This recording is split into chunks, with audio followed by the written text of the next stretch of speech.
Welcome back to another technical video. Today, I'll be going through your question, answering it, and hopefully finding that solution that you need. Guys, remember to stay just a little bit crazy, just like me, and hopefully find that resolution you're looking for. Now, let's continue on to the video.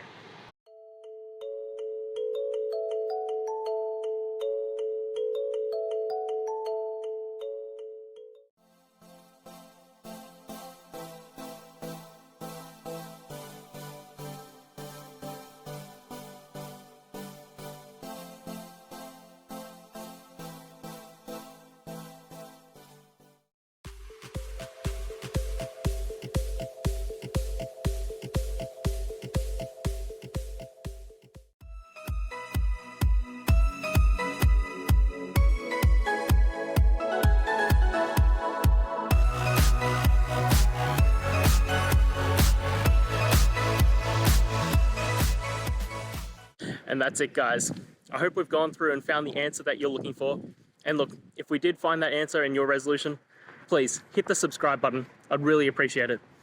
Now, until the next time you need technical videos, I hope you have a good one.